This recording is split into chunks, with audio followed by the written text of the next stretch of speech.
Hello, I'm Karen, and in today's video I'm going to be sharing with you actually how to create this bodice part of the actual dress. But before I do, I just need to say I'm really sorry the way that the last video ended. Unfortunately, my camera got too hot while I was actually doing the trim, but I know that there was enough information in the video, so that's why I actually left it, so that you could I just thought I'll just do an apology video in this one just to say I'm sorry about that. So we're actually going to be doing this style. You can actually do this style of top if you want to, but I'm going to be sharing with you how to do this one. And yes, this one does look slightly different because she was my very first Bell Fairy that I created. So this was the first design. So she's actually a little bit smaller and things have altered slightly. But so I'm just going to move these out of the way and get in the orange fairy because obviously that's what we've been creating. I finished off her skirt. I've put the trim around the bottom. I've sewn in the ends. As you can see, yes, it does have this slight little fold at the back, but honestly, if it's something that you want, if it bugs you and you want to try and change the pattern for that, then feel free to try and have a go. But I wanted it to be like this because I wanted it to be as easy as possible. That's why I've shared it this way. Okay. So to do the actual bodice part of the dress, you're going to need a length of yarn of one of the colours that you've actually chosen for the dress. I'm doing it in this darker orange shade. Your yarn needs to be roughly 6 to 8 hooks long. Okay, and I start in the middle at the back of my fairy, and you're going through the loops just above where you've actually done this pattern. Okay, and what you do is you start off, well I do anyway, I leave myself a nice long tail end for making it easy to be sewing in later on, and I'm just doing back stitches all the way around into this. And when you do these stitches, you need to just pull them so they just sit over the top of things. You don't need to pull them tight, because if you pull them tight, that's how you end up with it looks more like you've created a smocking effect if you pull it too tight. So it's not going to ruin it if you pull it tight, but on this particular one I'm showing you, so I'm just going to keep it nice and loose so they just sit really nicely. Now as we come around the corner, or around the corner, it's a circle, we're coming onto the arm where we actually, because this is where that step up was. So what I'm going to do is I'm going to keep working on this row above. Okay, and this is the way that I found that I can actually neaten up this edging at the back so that it's actually less visible for the actual step up for the, because I said we was working round and round in a spiral. So and what I'm going to do is keep on going just so that I can show you how the actual top of the dress, the bodice part of it, is actually a halter neck. So I'm going to be sharing with you how to do that because I just thought it'd just be nice, just so that you can see the whole fairy being made, so that if you want to go and buy the pattern, you know that you're going to get a really nice pattern. It's got lovely photos in it. Okay, now I've got to here, look, I can see I've actually come a little bit too far, so I'm actually going to come back with this stitch. That's my fault for talking. But never mind, I'm going to undo that one. So pulling that back, so I've come out of there, but that stitch is still in place. So what I want to do is I want to come up here. So I'm going to actually go over this next stitch, and I'm going to come out right near her neck. And yes, you're going to have to bend her over. She's going to be a bit of a contortionist.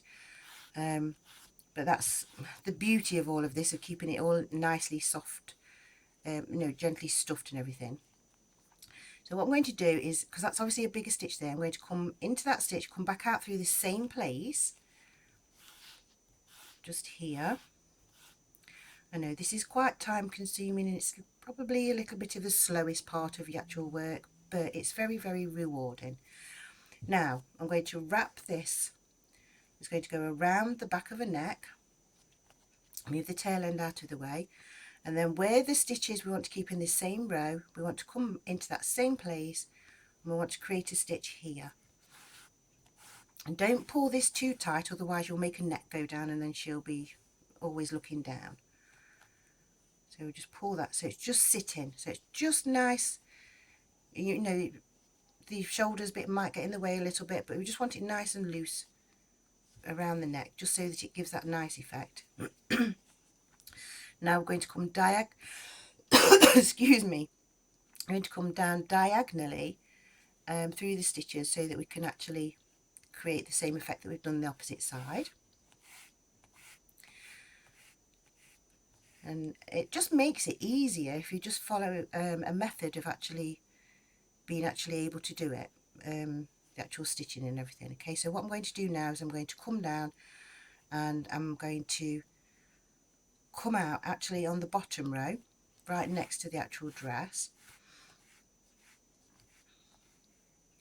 And then what I'm going to do is I'm going to go over and then I'm going to come up into the row that's just above the actual dress, so that I'm actually bringing my stitches across this row. There, look. Okay, and so now I'm going to work my way. Oops, I'm getting tangled up. So I'm going to come into the stitch there. I'm still doing the back stitches. I'm going to come across now and come across the tummy. Oops, which is not. I'm all tangled up. Let's pull that out.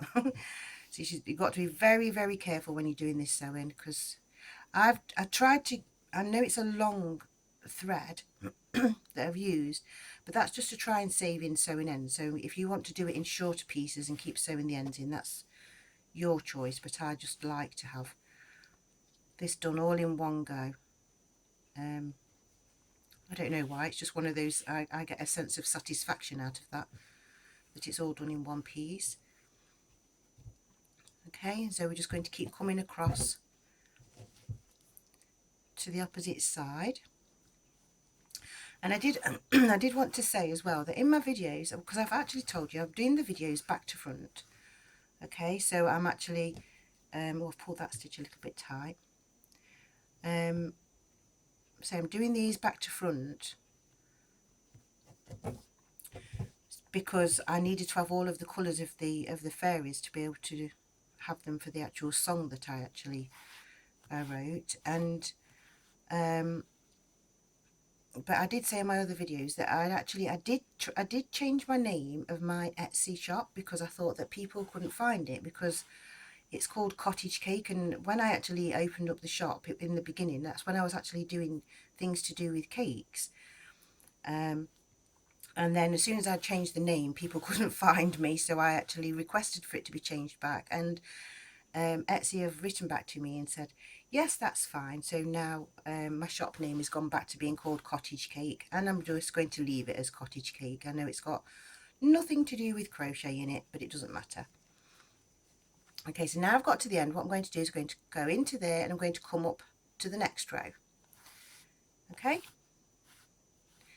and so that I've got that now all joins across, and I'm just going to fill in this bit now. So now I've come into this stitch here.